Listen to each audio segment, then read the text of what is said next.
عن عائشة رضي الله عنها أن ابن عمر رضي الله عنه رفع إلى النبي صلى الله عليه وسلم إن الميت يعذب في قبره ببكاء أهله، فقالت وهلا إنما قال رسول الله صلى الله عليه وسلم إنه لا يعذب بخطيئته وذنبه وإن أهله ليبكون عليه الآن.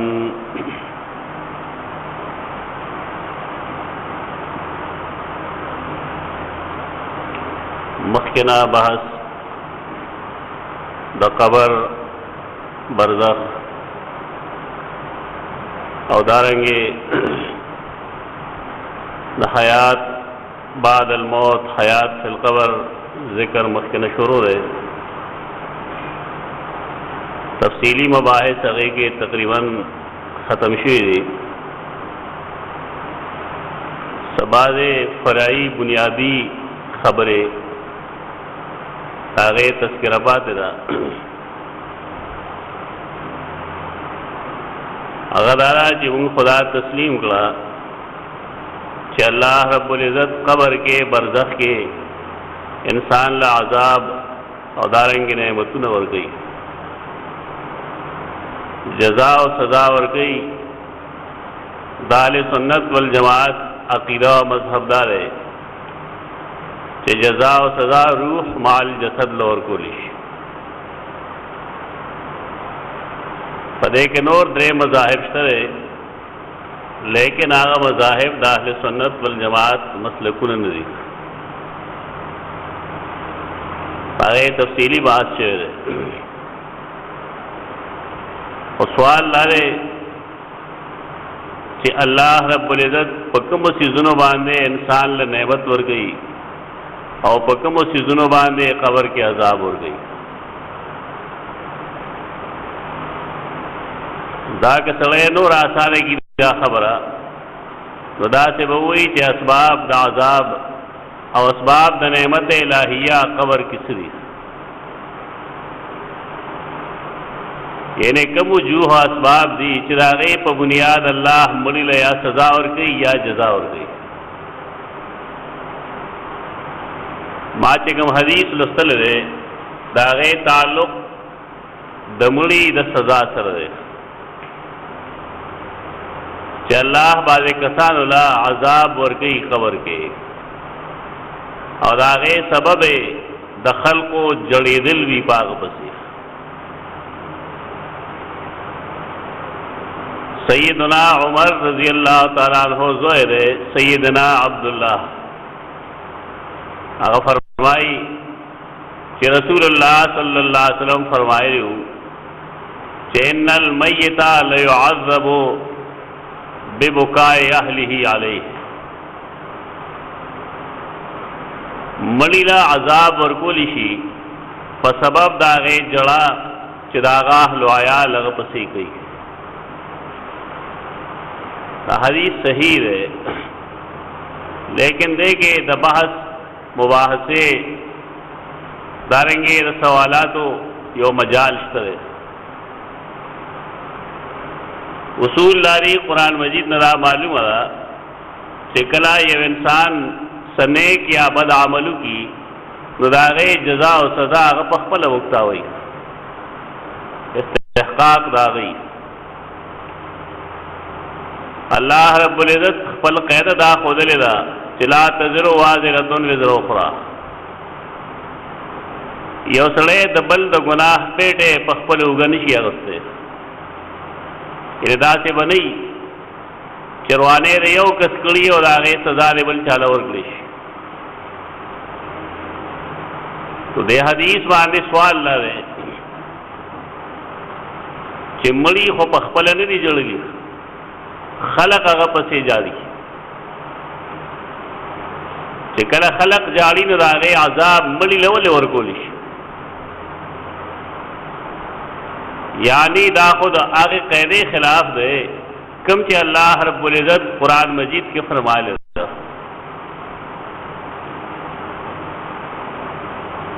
اوس دا حدیث سره دویمې یا درېمې درجې حدیث نه دی چې انسان د دې نه انکار وکړي، دې ته موضوع وایي، د دې نه چھٹکارا حاصله کړي.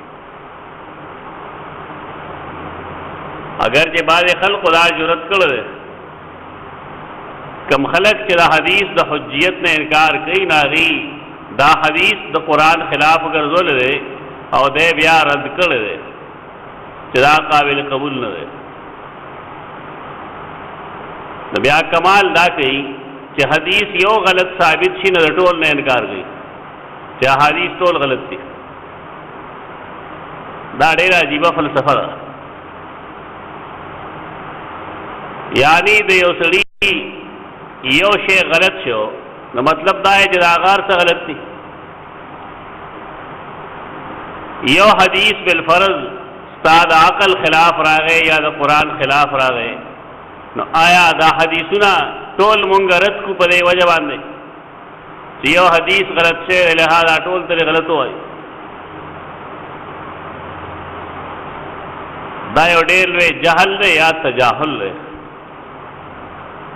تجاهل معنی چې سړی پوهي او ځان نه پوهېږي. اصطلاح کې هغې ته تجاهل عارفانه وایي. یعنی دیده دانا سړی او ځان نه کم عقل جوړ دي. اول دا حدیث غلط نه دی، په دې څه مؤاخذات ملاحظات شته دی، لیکن کاغ تعویل وکړی شي کوم چې محدثینو لیکلی دی، نو بیا د حدیث محمل به هم ثابت شي صحیح، او حدیث به رد هم نه کړی شي. د حدیث حجیت ته به هم څه نقصان ونه رسېږي. عذاب ہر زمانے کے ہر ځای کې سزا ته نه وایي. اصل دارا چې عربو د هغې طریقه دا وه چې کله به یو سړی مړ کېده نو هغه وصیت کو چې ما باندې ډېر وجاړی او زما د مرګ نه وروستو زما هغه کمالات بیان کړئ کوم چې ما کې ډوشته نه. دا د هغې یو کار او یو کسب و. رسول الله صلی الله علیه وسلم د هغې د مخنیوي دپاره دا خبره کوله چې دلته کې خلک خو هغه پسې جاړي، د هغه کمالات بیانوي، او کله چې یو انسان وصیت کړي په دې باندې، نو مړي لا په هغې وصیت کولو په بنیاد باندې عذاب ورکولی شي. ان المیت لیعذب ببکاء اهله علیه، د هغې علاقې د رواج مطابق وګوره. اکثر حدیث بھی داسے چې د هغې تعلق یو خاص زمانے سره یا یو خاص ځای سره وي. کله کله په هغې کې یو قاعده کلیه هم بیان شوي، لیکن د خاص حالاتو سره د هغې تعلق. مثلا حدیث کے راضی رسول اللہ صلی اللہ علیہ وسلم فرمائی چې کله تاسو بے پردې شئ لا تستقبلوا القبلة ولا تستدبروها، تاسو قبله ته شام مکوئ مخم مکوئ. دا قاعده شوه په دې کې چې د بې پردګۍ په حال کې د انسان قبله ته نه شا کوي او نه د مخ کوي. همدکې حدیث کې فرمایي بل شرقوا وغربوا، مشرق ته مخ کې یا مغرب ته مخ کې. کم خلق چې زمونږ علاقه کې ناغري دا څنګه حدیث ده؟ مشرق ته چې سړی مخ کي نو قبلې ته خامخا شا راځي په دې علاقو کې، مغرب ته چې مخ کي نو ښکاره چې زمونږ قبله مغرب کې ده، نو هغه مخ راغی. د سوچ او د فکر باندې چې کله جمود راشي نو انسان خپل عقل نه استعمالوي. دا حدیث صحیح دی او د دې تعلق ټول دنیا سره نه دی. رستنه چې کومه ټوکړه ده بل شرقو او غربو د دې تعلق هغه علاقو سره دی چې هغه د خانه کعبه نه شمال ته دی یا جنوب ته دی. کومه علاقې چې د خانه کعبه نه مشرق یا مغرب کې دي هغه سره د تعلق نشته. دا حدیث دو ټوکلي دي. یو ټوکړه مخکنه را په کې قاعده بیان کړه چې لا تستقبل القبلة ولا تستدبروها. دا ټول عالم د مسلمانانو لپاره قاعده شو چې تاسو د بے پردګۍ په حال کې قبله ته مشا کوي مخ کوي. قاعده تک کړه کوم خلک چې مکی معظمه شمال طرف ته لکه مدینه والا مسجد اقصی والا یا کم خلق چې جنوب طرف ته دي ناغي ته وي شرق او غربو تاسو مشرق یا مغرب ته مخ کوئ. داغي مشرق د شمال جنوب نه خلاف دی. مثال بیاي لکه زمونږ قبله مغرب کې ده. دا حدیث اخیری ټوکړه موږ سره متعلق نه ده.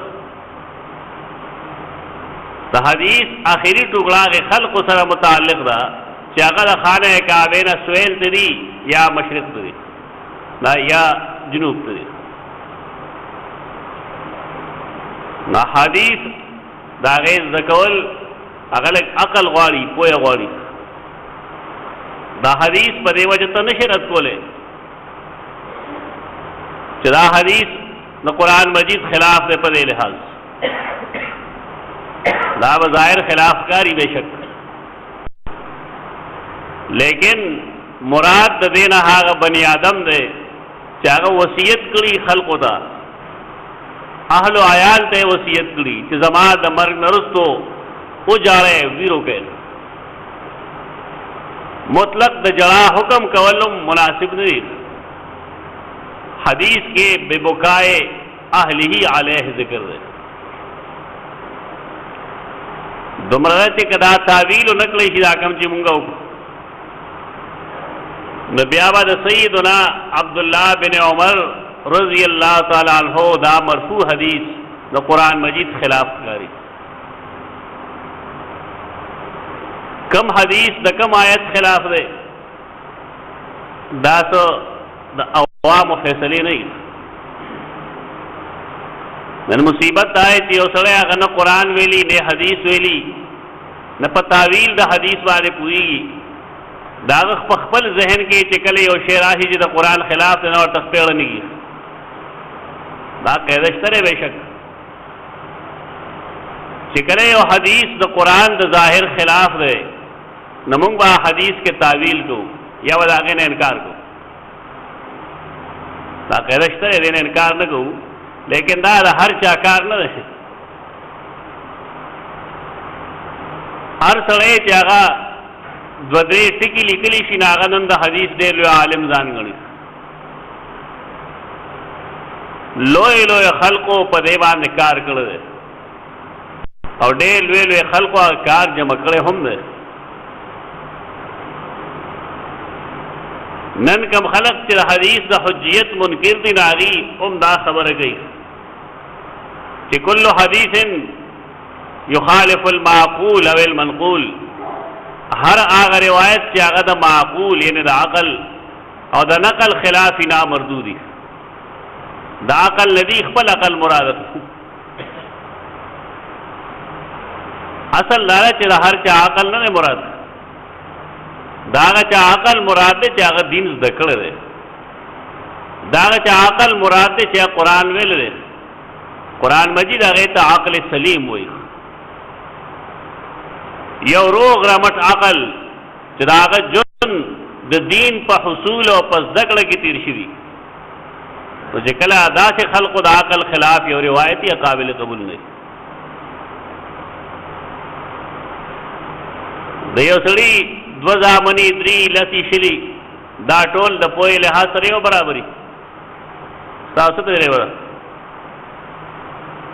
د جماعت حال کې تاسو ناسته تاسو ټول عقل یو برابر دی. دا د کم عقل تو خبرې کوي دا خلک د دین سمجھ ډیرو کم خلقو کی देना मुराद आगा अकल न दे कि आगा द दीन न बेखबर दे और ग़ज़ा ले और कैद जोड़ की जदा हदीस दा अकल खिलाफ आकल सलीम जिसत हुई आगा रोग रमट आलिम कि कुरान न वाकिफ दे द हदीस न वाकिफ दे और आगी पनीज और रिवायत दासिवी चिदा द अकल खिलाफ ने बेशक अगर मरदूद हुई लेकिन अगर हर कस नाकस अकल न मुराद बार के दा हदीस से कम मंगवायु दा हदीस बज़ाहिर द कुरान मजीद खिलाफ कारी पदे द खिलाफ दा फैसला कवल मावता न रगड़े मुहद्दिसीन न रगड़े बल्कि द हदीस मतन नदा मालूम अदा कि सैयदा आयशा रज़ियल्लाहु अन्हा पदे बांधे दा सवाल जुतगड़े सैयदा आयशा रज़ियल्लाहु अन्हा द रसूलुल्लाह सल्लल्लाहु अलैहि वसल्लम बीबी दा उम्मुल मोमिनीन दा द मोमिनान उम्मूर दा डेर इज्जतमंद सुनन तिरमिज़ी के हदीस राजी कि सहाबे किराम तवा इश्काल पैदाश पदीन के रागे जवाब पे सैयदा आयशा तबोसा यानी दा आम खजनदा आम जरानदा योदा से जनानदा कि सहाबे किराम खपल इश्कालात अगे तोड़ी आगाद आगे इश्कालात जवाबात थे दा हदीस से कला आगी और दिल रे नागा फरमाई वहला वहला दा माना कि सैयदना इब्न उमर ना गफलत छे पोषण अवजे दा खुदले दा कि दा खुद ज्वंदू अमल ले ज्वंदी जाड़ी दागे सजा अल्लाह रब्बुल इज्जत मड़ी लाखिर वाले और गई यानी अगे हदीस जाहिर के मुराद अगस्तरे और राय रहा गए दादा चिदयो पा अमल बांधे अल्लाह वल्ल सजा न और गई कल चिदायो पाए के मुलविस नहीं दे पाए के शरीक न रहे द दावत न रे और करे या बिलफरल दे साहिब इस्तिताअतो नहीं निल मुनकर कर दागे नरुस्तो अल्लाह रब्बुल इज्जत दल अजाब फन और कई डबल पावल तो सैयदा आयशा रज़ियल्लाहु अन्हा दे कौल के वाकई वजन से ब्यागे फरमायल के रसूलुल्लाह सल्लल्लाहु अलैहि वसल्लम दास नहीं फरमायली बल्कि संगे फरमायली रसूलुल्लाह सल्लम दासे फरमायली ची दामड़े दके में गलते कड़ी दी कम गुनाहों ने कड़ी दी न खलक ख्वालता द कमालात बयान नहीं लेकिन अल्लाह दल अजाब और गई जड़ागा ने कई कमालात बयान नहीं दागो चिदा दुमरल वे सड़ो दासे हो दासे हो दासे हो मियस के अल्लाह दला ददो पखपल अमल बानी सजा और गई ये तो मुंगा तावील वायु दा तावील ले द सैयदा आयशा रज़ियल्लाहु अन्हा और पादे की आगी निस्बत द गफलत या निस्बत दवा हम कई सैयदना इब्न उमर रज़ियल्लाहु अन्हुमा दा इल्म दा खबरी भी दशान दा इल्म खबरे पदी बुनियाद न हल की चे इंसान अगाद तासुब नजर बाने कतल शुरू सैयदना इब्न उमर वरकोट सहाबी न रहे आम इंसान न रहे डेलवे सहाबी रहे सुन्नत आदिया के द रसूलुल्लाह सल्लल्लाहु अलैहि वसल्लम सख्त सर पैरवी के उनके सुनन आदिया सुदी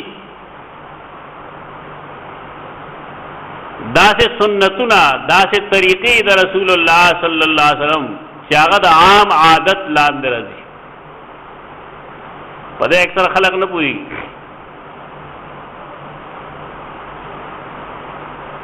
خوراک چې مونږ کوو ډوډۍ مونږ خورو، نو دا ډوډۍ مخکنو خلقو خوړاو که نه یوازې مونږ خورو؟ دې دور کې مسلمانان هم شته، غیر مسلم هم شته، خوراک ټول کوي که نه کوي؟ ډوډۍ خوړل یو عادت دی. رسول الله صلی الله علیه وسلم هم ډوډۍ خوړلې ده، لیکن په دې کې هغه مونږ ته څه عبادات ښودلي دي. یو عبادت دا دی چې انسان روټۍ خوري نو دی بسم الله وایي. دا عادت نه دی، اوس دا عبادت دی. بسم الله ویل خوراک ته دا عبادت دی. سم الله وکل بیمینک وکل مما یلیک. خلاص باندې خورا،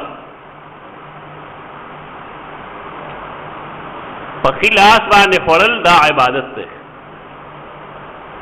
هغه سیز خوړل کوم چې انسان ته نږدې دی دا دی که د عبادت پهلو دی.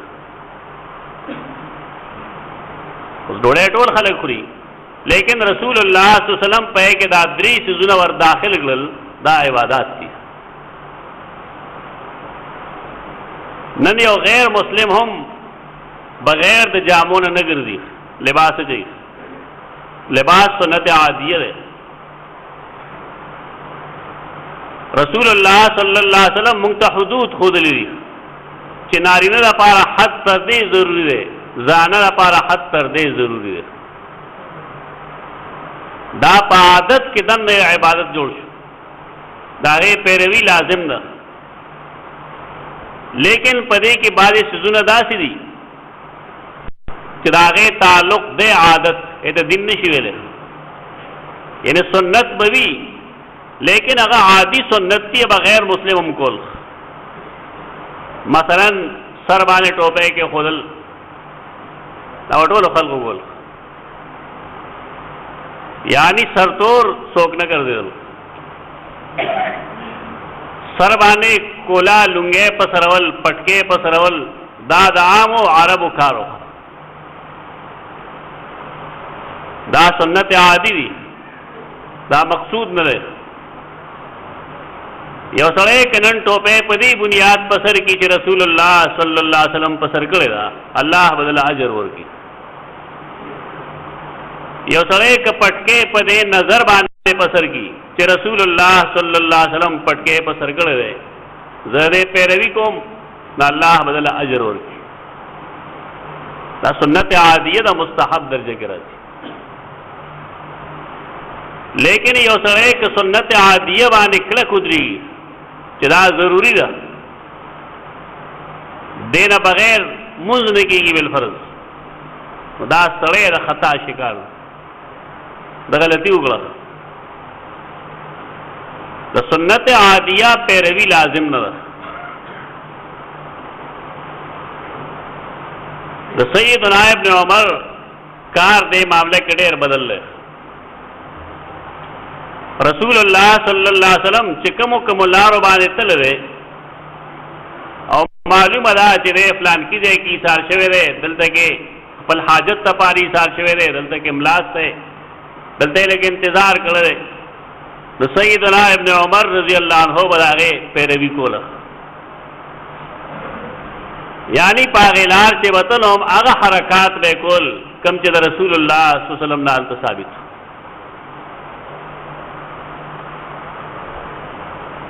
دا چیز څه حرام نه وي، دا د بدعت زمره کې نه راځي.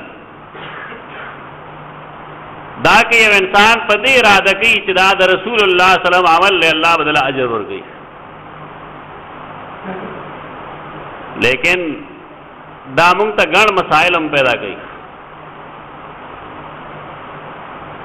خلک چې هغې د هر چا تبرک قائل دي، هغې دا پیش کوي د خپلو پیرانو تبرک د عقیدې او د هغې د استدلال په بنیاد باندې چې عبدالله ابن عمر دا کار کو د رسول الله صلی الله علیه وسلم آثارو سره، نو که مونږ د خپلو پیرانو آثارو سره دا وکړو دا به ګناه نه وي. د ته وایې زمونږ یقین دا دی چې ته به پوهېږې، عالم به دا قیاس مثلا نه، اجتهادي مثلا نه، دا خصوصیت د رسول الله صلی الله علیه وسلم دی. او اصول لري چې الخصوصیات لا یقاس علیها، خصوصیات باندې قیاس نشي کولای. قیاس چې سره کوي اهل علم دین واقف دي چې کوم چیز باندې قیاس کولی شي دا غي د مقیس د مقیسن علیه سره څه مشابهت څه تشبیه څه شانواله لازمي. یو سره پیغمبر مقیسن علیه کوي داغه عمل باندې یا داغه د فعل نه مقیسن علیه جوړي. ایو بل انسان پاک قیاس کوي دغه عقل شته دی. پیغمبر معصوم دی، نبی دی، یو عام انسان نه معصوم دی نه نبی دی. د یو غیر نبی عمل یا د هغه سره متعلق تعلق هغه د یو معصوم باندې څنګه قیاس کولی شي؟ علمی جبه کې ته قیاس مال فارق ہوئی، دا چیز ناجائز ده. د سیدنا ابن عمر عمل نه بدعت ته، ناغه ناروا دي، ناغه حرام ده، لیکن اصول لري چې هغه عمل قابل قبول وي چې پاغې د ټولو صحابه کرامو اجماع وي. د یو صحابي ذاتی عمل هغه اجتهاد کېدی شي لیکن هغه کې څه حجت یا دلیل نه. تمہار کے سیدنا ابن عمر داغت طریقہ دا غدا کئی غدا لیکن داغت والد محترم طریقہ دا چی آغا ونا چی پاغے بارکے قرآن فرمائے لی چی لقد رضی اللہ عن المومنین اذ یبایعونک تحت الشجر، دا بیعت رضوان آغا ونا سیدنا عمر پریکڑے ہو او خلق یې منې کړو چې تاسو به دغلته نه جمع کېږئ. یعنی اجماع د صحابه کرامو د سیدنا عمر په عمل باندې ده، نه کې د عبدالله ابن عمر په عمل. په دې وجه دا بحث ګډوډول نه دي پکار. سیدہ عائشہ رضی اللہ عنہا د سیدنا ابن عمر د قول تعویل لگا گئی کہ رسول اللہ صلی اللہ علیہ وسلم دا سے نہیں فرمائے لی بلکہ دا سے فرمائے لی. تاس تک زول یو بحث یادی ناغا داو چه سیدنا ابن عمر دام فرمائے لیو چه کلا دا بدر پکوئی کی مشرکان ورو ورزولی شو رسول اللہ صلی اللہ علیہ وسلم فرمائے لیو چه انہم لیسمعون الان. آغا روایتم چې سیدہ عائشہ اوریدله او دا هغه تعویل کړو چې نه رسول الله صلی الله علیه وسلم بدا سے نہیں فرمایله، ځکه چې قرآن مجید کې فرمایلی چې انک لا تسمع الموتى. هغه تفصیلی بحث ما کړی دی هلته مخکې. که موږ د هغې اجمالي خلاصه ووایو نه بدایي چې هر قبر کې کم تنه پرته ده یا کم اجزاء اصلیه دي، کاغه د خاورې شکل کې دي او کاغه د اډو کې شکل کې دي. الله رب العزت د روح او د هغې جسې منځ کې یو تعلق پیدا کړی دی او د اهل سنت عقیده دا ده چې د هغې تعلق په بنا باندې دلته کې دا جسد دغه دومره شعور وی چې د خپل جزا یا سزا د هغه ادراک کولی شي. دا عقیده د اهل سنت والجماعت. کم خلق که قائل در دې خبرې چې مړی اوري ناغي وی مړی د قبر خوا کې اوري، خو اوري صرف السلام علیکم اوري او صرف د خپو کشار اوري. دینا سے خلق یو لانجه جوړ کړی ده. هغې وایي چونکې د روح او د جسد منځ کې یو تعلق شته دی او د هغې شعور او ادراک په بنا باندې انسان تنعیم او عذاب محسوسوي. پدې وجہ د قبر خواږه چې کوم سلام کولی شي یا د خپو گشار هغه اورېدل شي. دا ابن تیمیه او د ابن قیم مذهب دی.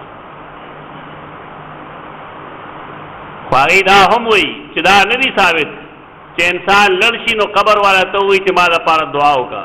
دعا نه اوري، د دعا الفاظ نه اوري. قرآن مجید سورۃ الاحقاف کے فرمائل دی وهم عن دعائهم غافلون. حالت روح المانی کی صاف لکلی دی چې یو سړی قبر وایته وي چې ما لپاره دعا وکړه، دا نه اوري دا خبره. د دې سيزونو تعلق غیب سره دی. د غیب باره کې چې یو سیز نس کې راغی بس او تسلیمه. د احنافو قاعده دا ده چې هر هغه حدیث چې هغه خلاف عقل راشي ناغ خپل مورد کې بند وي. یعنی صرف هغه چیز به موږ تسلیمو کوم چې پای کې لیکل دی. دا قیاس روایتونه نه. زموږ مسلک دغه دی یا نه دی ځان له خبر ده. خو الله رب العزت حق خوښي، حق ته دعوت هم ورکوي، صحیح خبر هم نه کړه. په دې وجه د کومو خلقو چې خیال لري چې د سماع موتا کوم قائل دی مشرک دی، دا ډېر لوی ظلم کوي، دا ډېر لوی زیاتی دی. د احنافو اکثریت د دې قائل دی چې مړي نه اوري. اکثریت احناف د دې قائل دي مړي نه اوري. لیکن دا هیڅ چا نه دی ویلي چې سماع عند القبر یو سړی قائل دی موږ دې ته کافر وایو. نعوذ بالله من ذلک. دا به ډېر لرې خبره لړ شي. امام احمد ته بیا کافر وایي، ابن تیمیه ته کافر وای، ابن قیم ته کافر وای. دا ډېر لوی جهل دی، لیونتوب دی. حدیث کې چونکې صرف دوه څیزونه راغلي دي، په دې وجه په دې بل شی نه قیاس کوي چې دې زما دعا اوري، دې زما چغې اوري، دې فریاد اوري. په دې ابن قیم ابن تیمیه دواړه وایي چې د قبر په خوا کې سوال کول بدعت دی. د هغې مسلک نه چا کتلی نه ګوري نه پې ځان پوهېږي. بس یو غرګې را خلاص کړی دی، هر خوا چې لړ نو لړ. بار کیف دا نن موږ لومړی سبب ووې چې که یو سړی یو مړ کېدونکی سړی وصیت وکړي د یو ګناه، که دا عامه که د خپل ځان نه وروسته د یو ګناه وصیت وکړي چې ما پسې داسې وکړې داسې وکړې داسې وکړې، هغه شی غیر شرعي وي، نو الله بدله د هغې وصیت سزا ورکوي. د ګناه د وصیت سزا به ورکوي چې تا دا اجازت چا درکړو. لیکن نور اسباب هم شته دی. انشاءالله به آینده جمعې نه ووایو. اقول قولي هذا استغفر الله لي ولكم ولسائر